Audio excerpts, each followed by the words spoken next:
Welcome to Island Crimes and Mysteries. And now, it's time to join your host Nules for another episode. Hey guys, and welcome to another episode of Ireland Crimes and Mysteries. I want to thank you for joining me today, and if you're a returning listener, I want to say a big thank you for your continued support. If this is your first time listening to my podcast, welcome. It's great to have you on board. So without further ado, let's get started on today's story. Now before I start, I would like to thank Sharon Kelly, my latest Patreon member. Thank you very much, Sharon, for your support. It's really appreciated.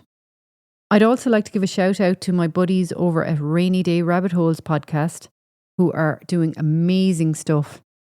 I hope you're all tuning in and listening to them. I look forward every week to their latest instalment and the great stories they have over there of all things history and all things quirky from the Pacific Northwest. So guys, if you haven't already, go over to Rainy Day Rabbit Holes podcast and give them a listen. It's a great little podcast. Actually, do you know what? I'll let them explain themselves. They'll do a better job than me.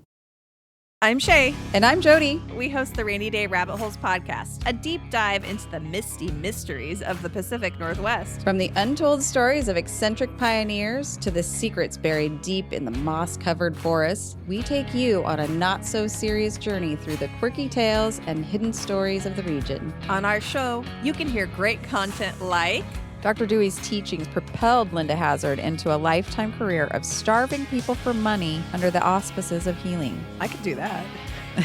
Run a cult or Both. and thoughtful insights like Doll's son Charles is burned, and poor Sparky is killed. RSVP poor Sparky. no, not RSVP, RIP. Oh, sorry. From coffee pioneers Starbucks to feet on a beach and even Bigfoot, we have something for everyone. So grab your latte and hit play. Listen, learn, and laugh with Rainy Day Rabbit Holes. See you down the rabbit hole. Today's case brings us back to Waterford City and to the year 2006. Waterford City lies on the southeast coast of Ireland and is in driving distance of some of the most beautiful coastal villages, sandy beaches, coves and cliffs in the country. Heading out of Waterford down to the Copper Coast, you will discover places like the small fishing villages of Dunmore East and Ardmore, with fabulous scenery and some mouth-watering restaurants. If you want to keep the children entertained, head to the seaside town of Tramore, where there is plenty to occupy the children and adults alike. If you want to chill out in the sun or take a dip in the ocean, head down to the beach, and a trip to the amusements is a must. As you explore this beautiful part of the country, you will come across the Waterford Greenway. This is a 46-kilometre stretch of pathway from Waterford City to the gorgeous seaside town of Dungarvan. You can hire bikes and go for a cycle along the Greenway while taking in the amazing views of the Cummer Mountains as the pathway hugs along the River Suir. And if history is your thing, then a trip to the Dunbrody famine ship, which is moored in the town of New Ross, is a great day out. You will experience what it was like for our ancestors as they embarked on a new life in foreign lands. The conditions they had to endure as they set sail for the promised land. You will also see the emigrant's flame that burns brightly and permanently on the quay beside the famine ship. Now that's just a snippet of the places you can visit if you're in Waterford City. There's plenty more on offer for everyone. And it is here in Waterford City that we will find 42-year-old Meg Walsh, who was living there in 2006. But to understand how Meg, who was originally from Fermoy in County Cork, ended up in Waterford, we must go back to when Meg was just 19. At the tender age of 19, Meg married a man named Coleman Keating after she discovered she was expecting their daughter. But after 10 years of marriage, cracks began to appear. Despite the fact the marriage was becoming increasingly strained, they decided to go on a holiday to Crete. Here they had met up with some other Irish people also holidaying on the island. In this group of friends was a man named John O'Brien, who was from Tramore in County Waterford. He was on holiday with friends from work after a recent divorce himself. He worked for Bus Éireann, our national bus service. On one of their evenings out socialising, Coleman had had a bit too much to drink and wanted to head back to their apartment early. But Meg did not want her night to be over and wanted to head into town to check out the clubs. She asked John O'Brien would he accompany her, and he duly obliged. And over the course of the evening, one thing led to another. When they returned home to Ireland, the affair continued, and they would secretly meet up at weekends, Meg often driving from Cork to Waterford to meet him. This secretive affair would not remain secret, though, for very long, as they would both be caught out when Coleman noticed the repetitive number that was John's on their phone bill and rang the number to find out who it belonged to. When John answered the phone, Coleman recognised the voice. This would be the final nail in the coffin for Meg and Coleman, and they separated. After her separation, John and Meg decided to move in together, and this was when Meg made the move to Waterford, with her daughter remaining in Cork with her dad. She would visit her mother regularly, though. Meg would get a job in a place called Meadow Court Homes, who were building contractors, and she was employed as an office manager. Meg longed for a bigger house, so they bought a house in a new development which was being built on the Dunmore East Road called Balnakill Downs, just outside the city. These were luxury detached houses, and Meg was thrilled with her new purchase. She looked forward to visits from her daughter, who would have her own room in the large new house. Then in June of 2005, Meg and John would get married at a local registry office. Despite being known as an outgoing, friendly lady, Meg was not well known in her new neighbourhood. All the houses in the estate were not yet occupied, and those that were mostly vacant during the day as people worked. So neighbours generally kept to themselves, politely acknowledging each other, but not really getting to know each other. John, however, was well known at the local hotel, the Woodlands, which was situated on the Waterford Road.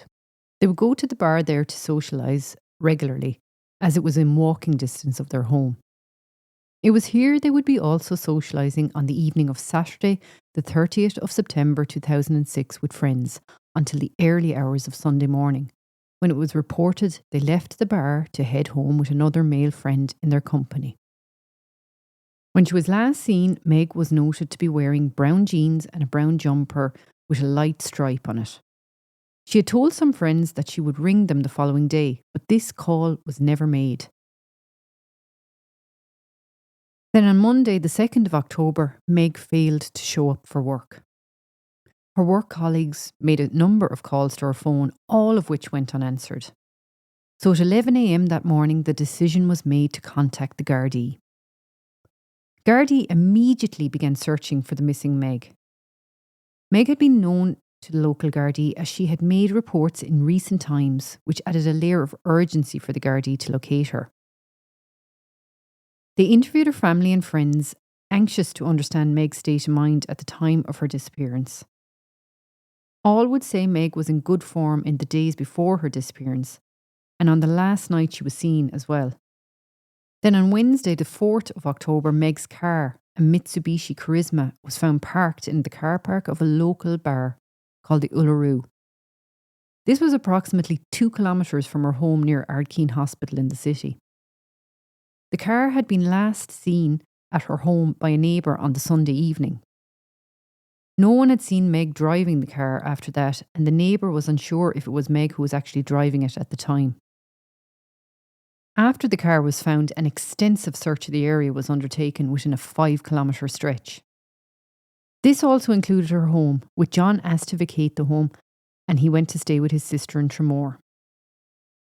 Gardai then sealed it off for 2 days while the Technical Bureau went through the house with a fine-tooth comb. An unmarked Garda car kept note of everyone coming and going from the estate. An extensive search of the Dunmore Road also took place in the area near Ardkeen and the Uluru car park, with checkpoints being set up. Gardai asking motorists if they'd seen anything unusual or concerning that could be of help to the investigation. Then on Friday, the 6th of October, Gardai appealed to the public, asking them for information about a man seen driving Meg's car 2 days after she had disappeared. It had been established that the car had been parked at the Uluru on the night of Tuesday, the 3rd of October. Gardai were anxious to identify this man, and also establish the activity of the car in those 2 days. CCTV from around the area was collected and the car was forensically examined, with Meg's blood being found inside the car. One of the floor mats from the car was found by Gardai discarded in a field near the car park when searching that area, and blood was also visible on that too. This did not bode well for a positive outcome in the investigation. That field was then cordoned off and forensically searched, but according to reports, nothing else of note was found there. Garda sub-aqua teams searched the River Suir along the Waterford harbour out along the Suir estuary, as well as the coastline along Passage East and Dunmore East.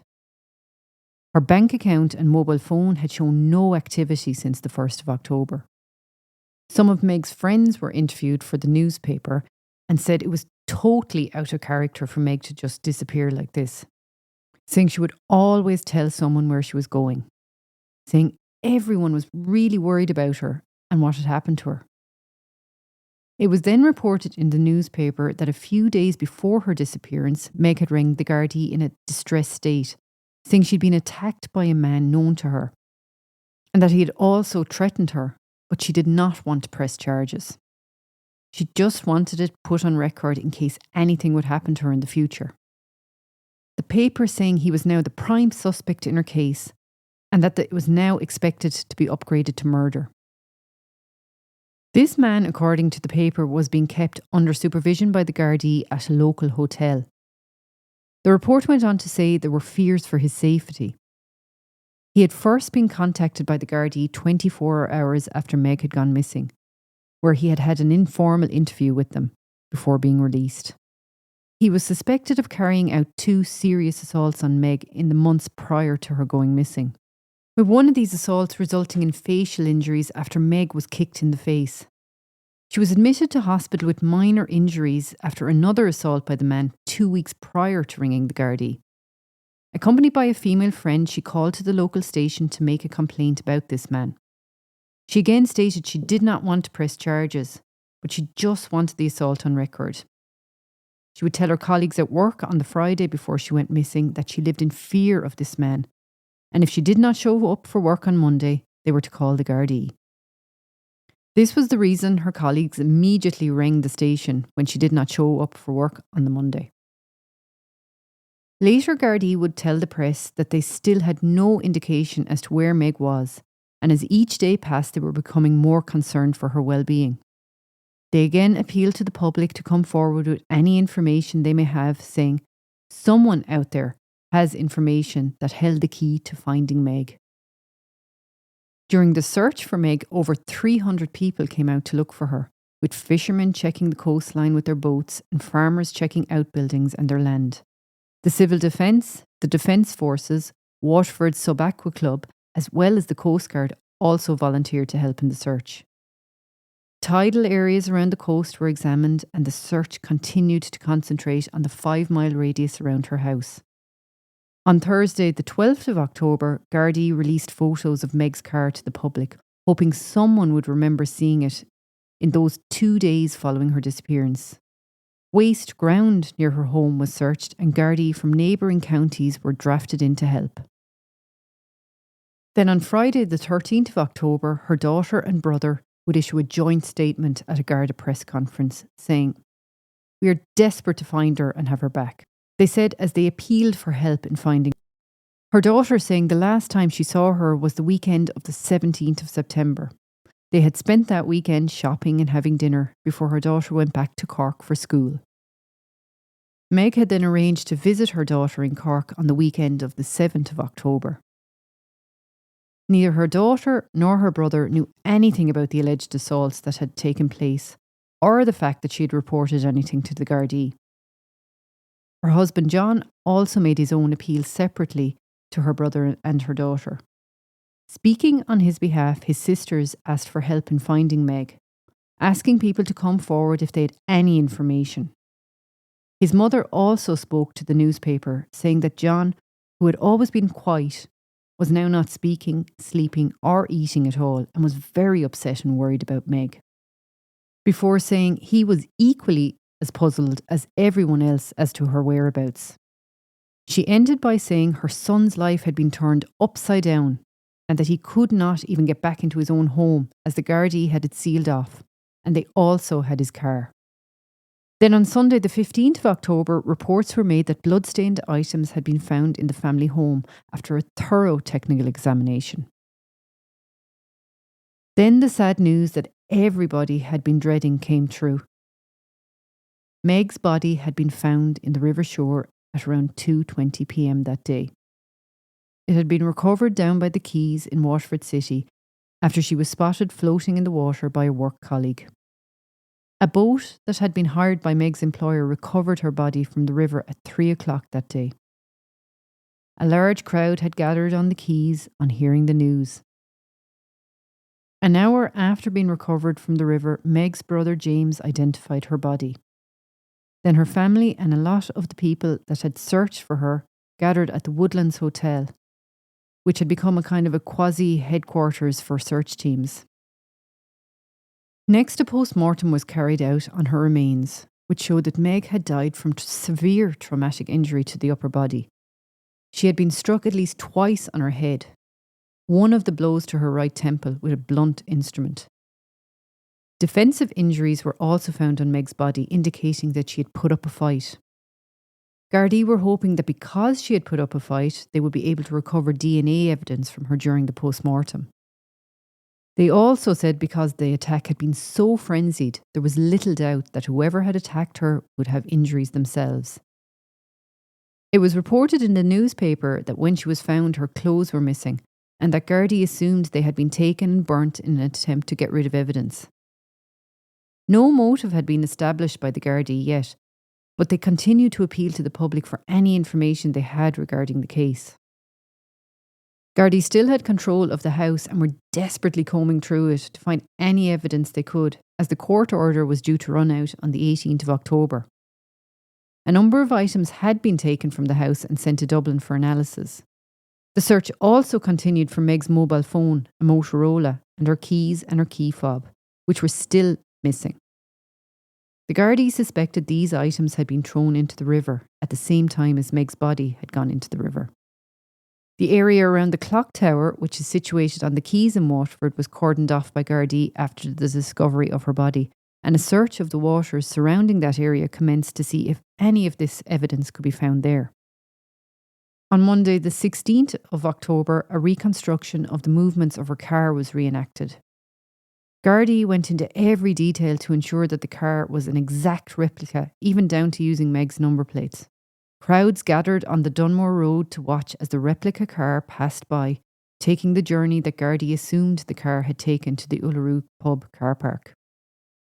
They hoped that the reconstruction would jog people's memories of what had happened between 7 a.m. on the 1st of October and 1 a.m. on Wednesday, October the 4th.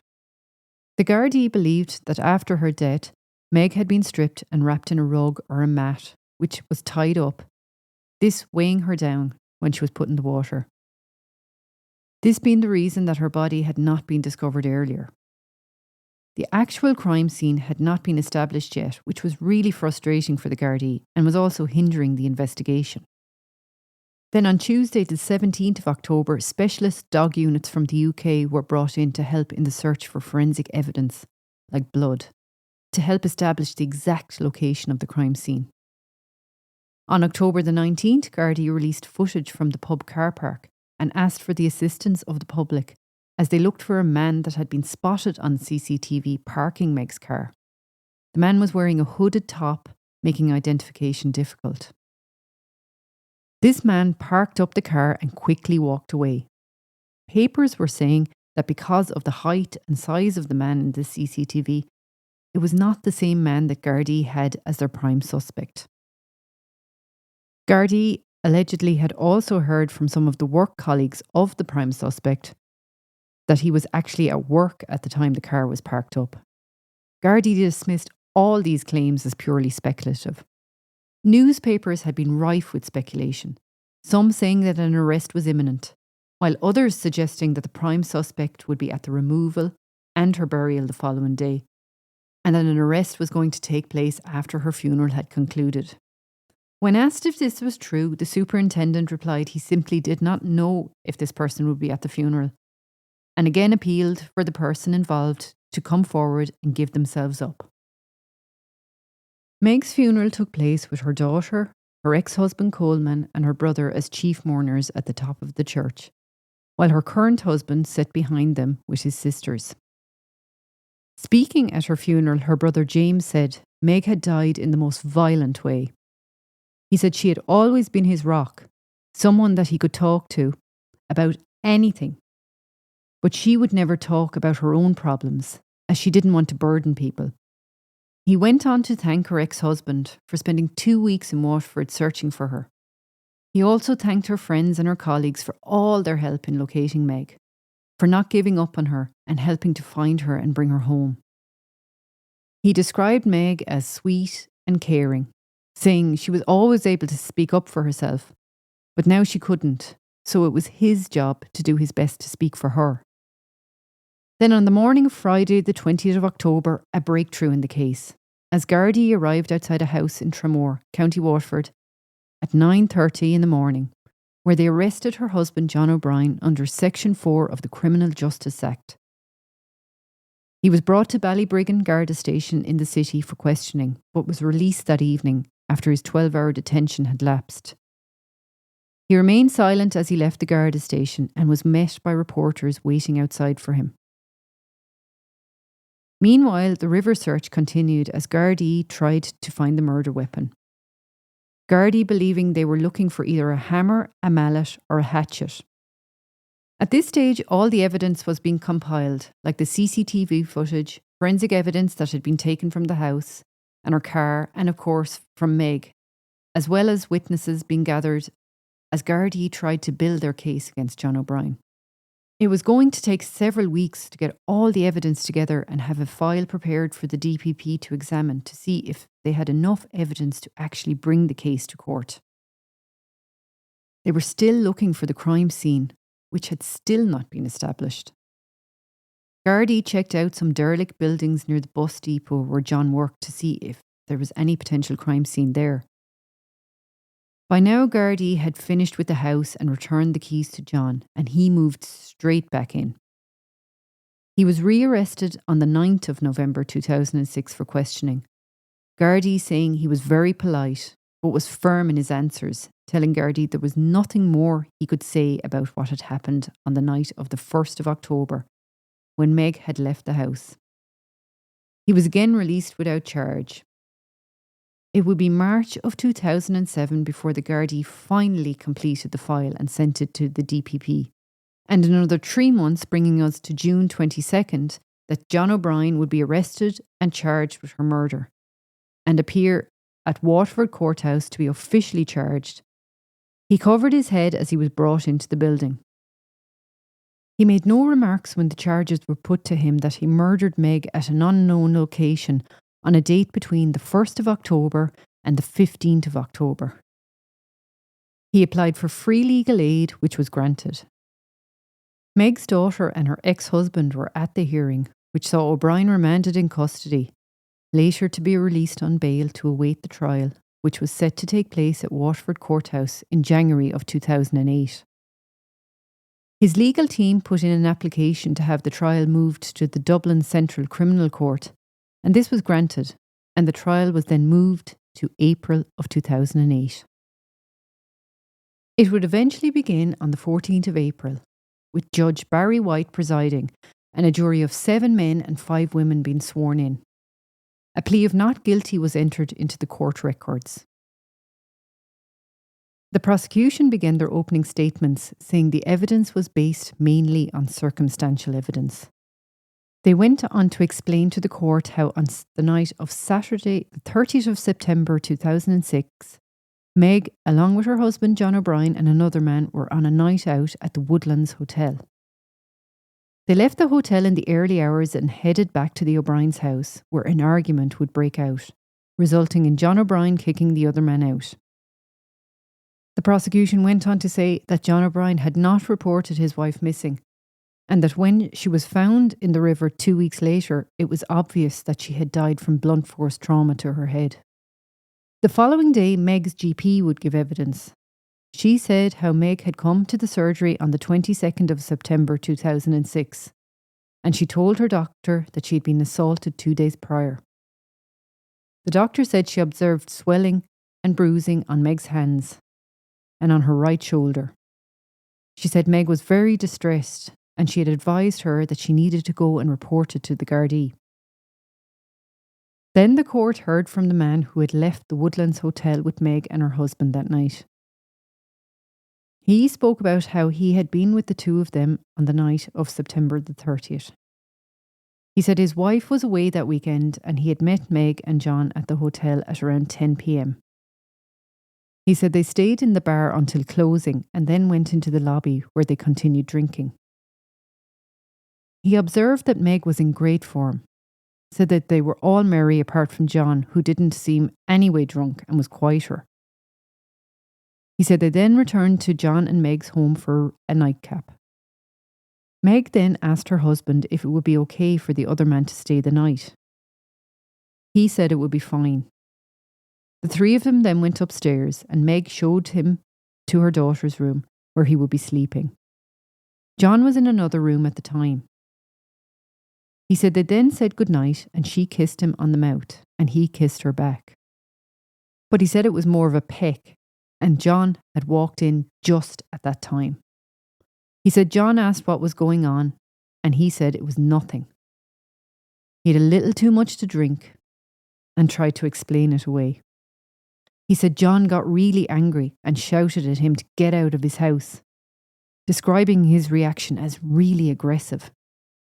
He said he left the house at around 8 a.m. and headed back to his own home where he slept for the rest of the day. He said the following day he got a call from John O'Brien saying that Meg had not been seen since Sunday and that she hadn't turned up for work that morning either. He said John O'Brien asked him if Meg was with him and he told him that she wasn't. He said that he had handed over the clothes he was wearing that night to Gardai to be tested. It was established that traces of makeup were found on his jacket and on the outside of the front of his shirt. He could not explain how this had happened. A friend of Meg's was next to take the stand. She had also been in their company that night. She had known Meg for 3 years. She had texted Meg on the Sunday to find out how the rest of the night had gone, but had got no answer. She said she then made several unanswered calls that day as well. She said she was so worried about her that she and her partner had walked over to Meg's house, and when they got there, all the curtains were closed. She also noted that Meg's car was not in the drive, but John's car was. When her employer was questioned on the stand, he described how Meg had failed to turn up for work on the Monday. He contacted his wife and the site manager, who went over to Meg's house to check on her, but the house appeared empty. When they got back and told him this, he rang a Gardai friend and explained the situation to him, stating that he was very concerned for her well-being. The following day, Meg's daughter would give evidence. She said after a few drinks, the July after her mother went missing, she had texted John's sister, saying she was worried about him and wanted to help him, but needed to know what had happened to her mother. She stated she was worried that John might do something to himself and she would never find out what had happened to her. She went on to say that she regretted having sent these text messages. She told the court how she had received a phone call from John O'Brien on the 14th of October, telling her that he had the keys to the house back and that if she wanted to come over and collect her things, she was more than welcome. She had asked him if she could take some of her mother's stuff and he agreed. This was the day before her mother's remains would be found, so it would be 2 weeks before she actually got to go to the house. Next to take the stand was the colleague of Meg's who had found her body. He said after launching his boat and as he transversed the water, he noticed a man in a very distressed state pointing into the water. He went to investigate, and this is when he saw the body floating. He said he immediately recognised Meg from her hair. Some of Meg's neighbours then took to the stand, and all said they hadn't seen Meg since the 1st of October. One neighbour said how he had seen John driving his car down to some waste ground and had even made a comment to the passenger in their car that they hoped he wasn't dumping rubbish. The CCTV footage was then shown to the jury, which showed the man parking up the car at the Uluru pub car park on the 2nd of October at around 10 p.m. It then showed him getting out of the car and walking towards the back before the rear parking lights flashed as if he was locking the car. A man who worked at a local pizza parlour that backed out onto the car park said he had noticed the car parked there. He said he first noticed it on the 2nd of October between 5 and 6 p.m, saying it was parked quite close to his shop. He said he left his shop at around 8 p.m. to make some deliveries and he noticed the car again. This time it was parked in a different area and he noticed a man sitting in the driver's seat, like he was looking for something in the glove box at the passenger side of the car. He said it was definitely a man, but he couldn't give any further details. He said he saw the car again at 10 p.m. and it was yet again parked in a different spot. He said this was why he remembered the car, because he had seen it in so many different parking spots in the car park. Then the Garda that spoke to Meg at the station on the 22nd of September 2006 took the stand. He said that she alleged her husband had assaulted her a couple of days earlier, but said she did not want to press charges at the time. Meg's solicitor then told the court that he had been contacted by Meg on the 25th of September and she had asked him to send John O'Brien a letter outlining the assault he had made on her. He said she had also asked him to write to her bank with regards to getting O'Brien off the deeds of her house and for her to take over the mortgage. She had also contacted the bank directly about this and her accountant was preparing a statement of her finances. She had directed her insurance company to change the type of cover she was on. They had sent out the forms to her, but they said they had never been returned, and they were then informed that Meg was missing.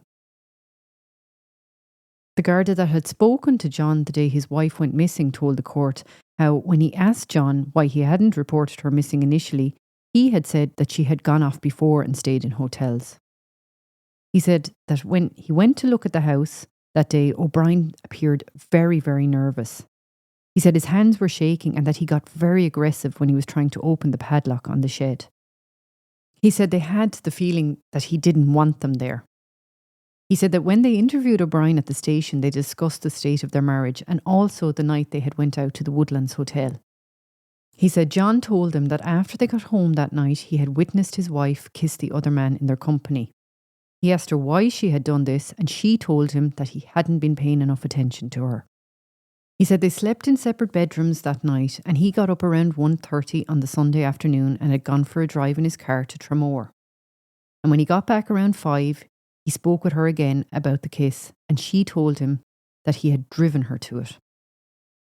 He said he went into the living room and started watching television and heard her leave the house in her car at around 8:30 p.m, stating that this was the last time he saw her.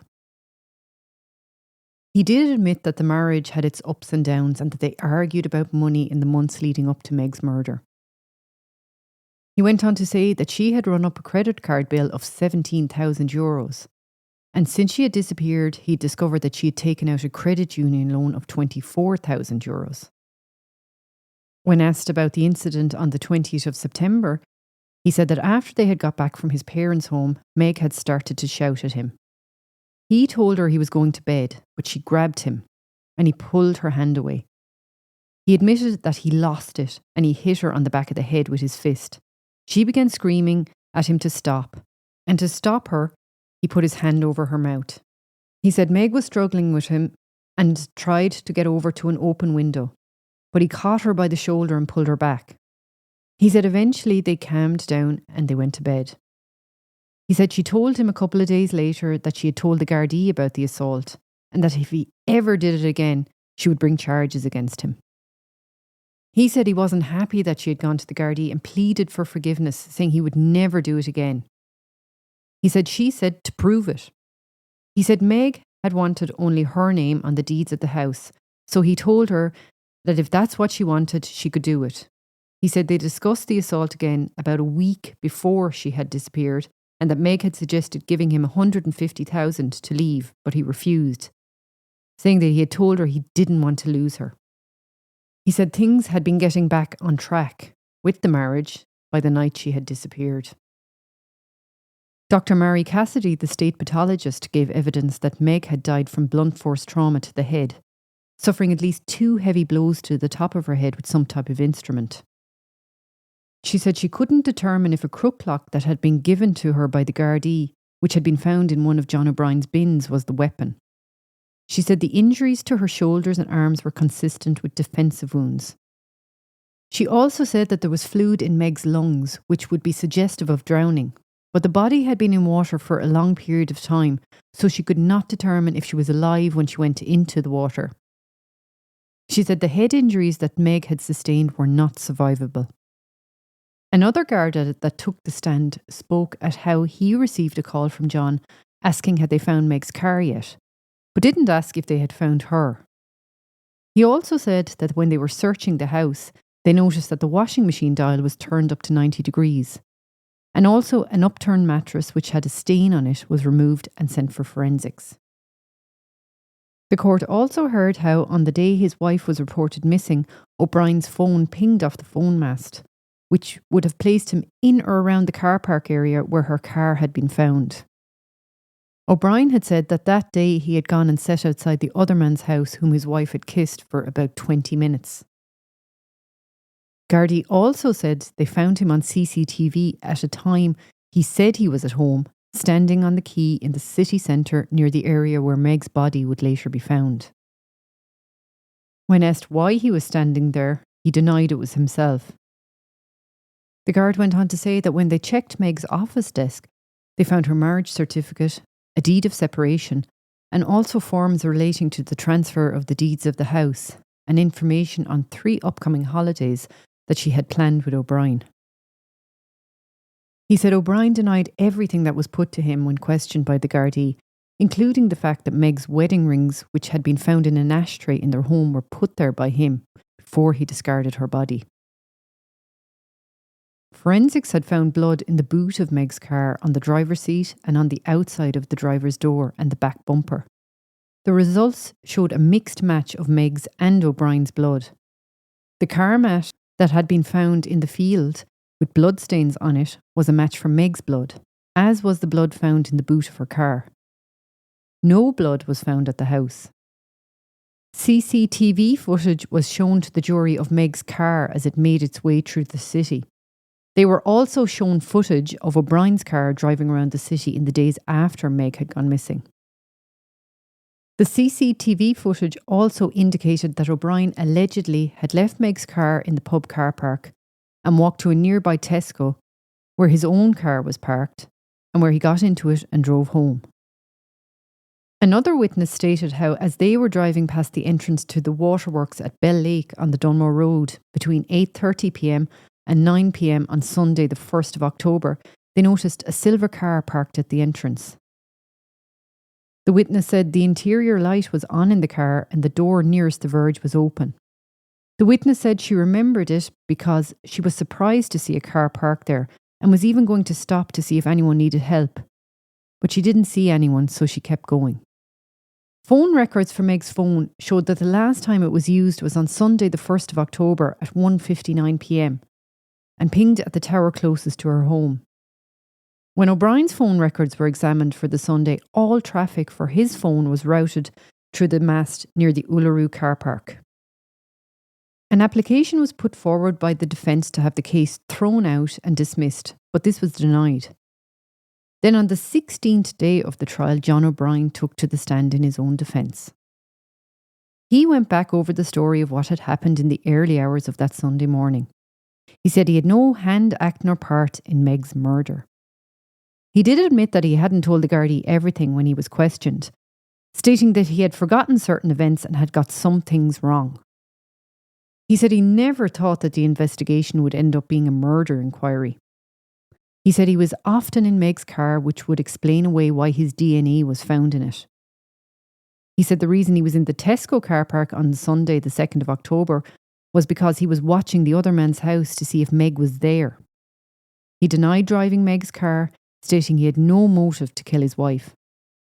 He said he knew all about the deed of transfer of the house and had only done that to prove to her that he wouldn't ever assault her again. Closing statements on the 7th of May began with the prosecution, who said the only person that had all the answers was her murderer, and despite the best efforts of the Gardai, they were unable to establish the exact location of the crime scene or the precise time of death. They said whoever had attacked Meg had every intention of hurting her, if not killing her, and even though all the evidence was circumstantial, it pointed to her husband. They said the jury needed to put aside sympathy and emotion and look at all the evidence as a whole.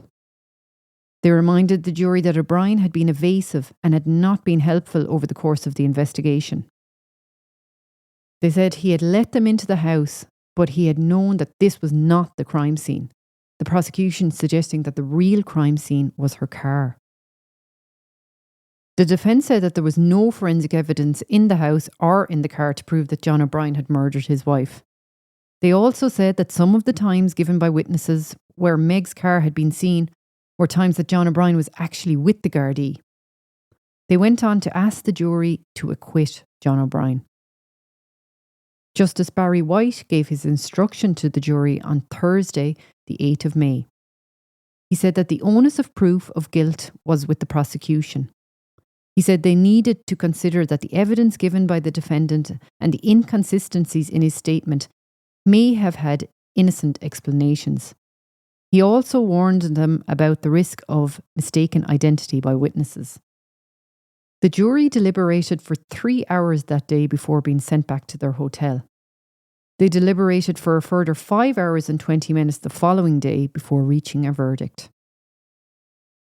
The courtroom was full, everybody eager to hear the foreman give the verdict of the jury, and a hush came over the room despite it being packed to capacity.